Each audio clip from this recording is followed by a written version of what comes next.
Hey, Chris, with everything that went on this season, the craziness, what's the one thing you learned about yourself individually to try and overcome all this? And what's the one negative you took from it as well?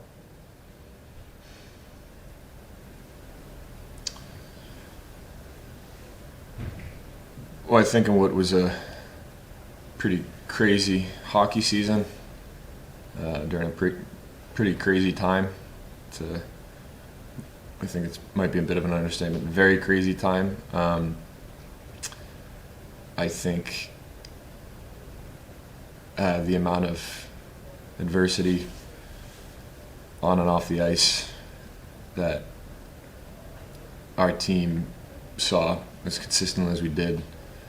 I think my big takeaway was just how proud. I mean, I just can't say how proud I am enough of our group of our individuals for continuing to show up and try to get better and try to win hockey games.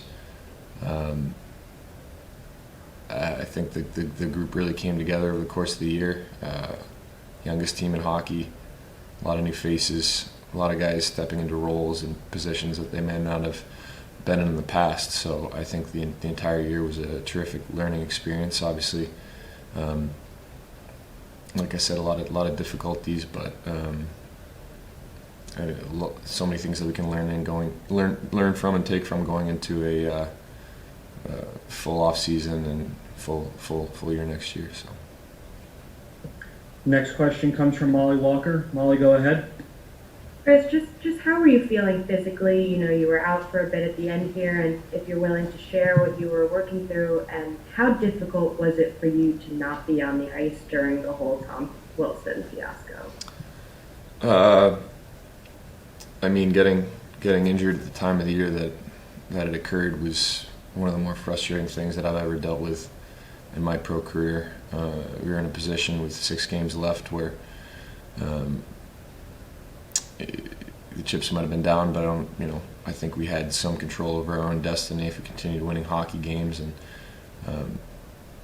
really, really hurt not being able to play in those 2 Islanders games.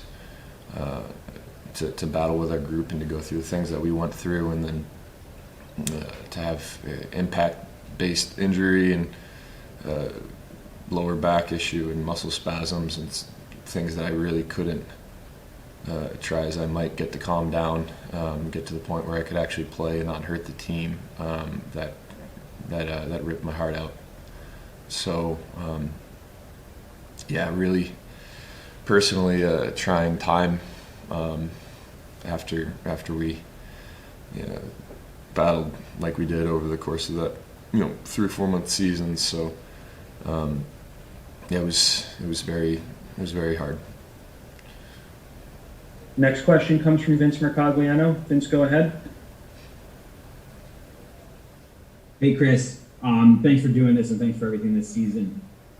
I was curious, I kind of asked Ryan this, if you could sort of put into words whether you look at this season, you touched on how proud you are of everybody, as a positive, like, development in the growth of this team and how young everybody is, or is there more disappointment about the fact that you didn't make the playoffs, and is that something that you guys need to use as fuel? Like, how do you kind of weigh the two things? I think it's a balance. I think our attitude starting right now when we leave the rink is we're making the playoffs next year. That's our goal, and everything that we do,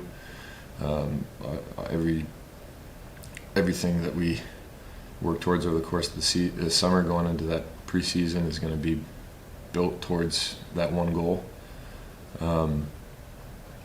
But there's just a lot of takeaways, a lot of positive takeaways. Having youngest team, and I think what we viewed as the toughest division in hockey, a lot of veteran teams, shortened season, playing the same teams over and over. Obviously, I think it was a tremendous learning experience for our group. There's a playoff style hockey on a lot of nights, with points obviously mattering as much as they do during an abbreviated season. So you need to take a step back and remove yourself from the maze and really look at and assess the year. you leave the mistakes and you take the lessons, and you trust in the process and trust in your teammates that they're going to do the right things over the summer. And you can come into camp beginning of this year and you have as many young guys and as many new faces and as we did, and to put ourselves in a position to potentially make the playoffs there at the back end of the year. And obviously, with the start and the finish, and it's not what we wanted, and we want to be playing those meaningful games. But talk is cheap. It's something that we've talked about and said that we want to do for a while, and now we've got to act on it and get ready to the course of the summer to show up and be ready to do that over 82. And we have one more for Chris from Bruce Beck. Bruce, go ahead. Chris, do you think the components are here to be a playoff team next year and maybe make some noise in the postseason next year? Yes. I think we've got a terrific group of veterans. I think the younger guys on our team took massive strides, and I think that continue to work towards becoming a team, to doing the little things that help us win games as consistently as some of those playoff teams. I think that the coaching staff, the players, the management, I think that we have terrific opportunity over the course of this summer to put ourselves in a position to have a great start and have a good season and play playoff hockey games next year. Thank you, Chris. Thank you.